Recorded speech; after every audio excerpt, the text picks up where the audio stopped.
રાજકોટમાં આજે સિવિલ ડિફેન્સની ઓપરેશન શિલ્ડ મોક ડ્રિલ યોજાશે. આજે સાંજે માધાપરની ઉત્તરે રેલવે ટ્રેક વિસ્તાર, દક્ષિણે રાજકોટ જામનગર હાઈવે, પૂર્વમાં રાજકોટ મોરબી બાયપાસ અને પશ્ચિમે નાગેશ્વર જાતા રોડ સુધીના વિસ્તારમાં નાગરિક સંરક્ષણ કવાયત હાથ ધરવામાં આવશે. રાત્રિ 8 વાગે સાયરન વગાડવામાં આવશે.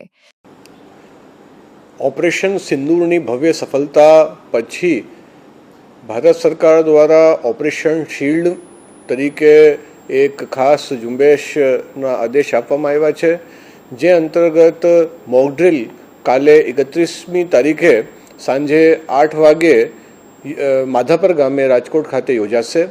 માધાપર ગામનું જે Jamnagar road, Morbi road, railway ટ્રેકથી જે સરાઉન્ડિંગ જે વિસ્તાર છે ત્યાં ડ્રોન અટેકનું મોકડ્રીલ કરવામાં આવશે. એમાં સાયરન વાગે ત્યારે આપણે સૌને ગભરાવાનું નથી, પરંતુ પોતાની ઘરની લાઇટો સ્વેચ્છાએ બંધ કરી દેવાની. આપણે રસ્તા ઉપર ચાલતા હોઈએ તો પાર્કિંગમાં સાઈડમાં વાહન પાર્ક કરી લાઇટો બંધ કરી દેવાની અને કોઈ પણ અફવાઓ ઉપર ખાસ કોઈ ધ્યાન ના આપવાની હું આપ સૌને અપીલ કરું છું, વિનંતી કરું છું.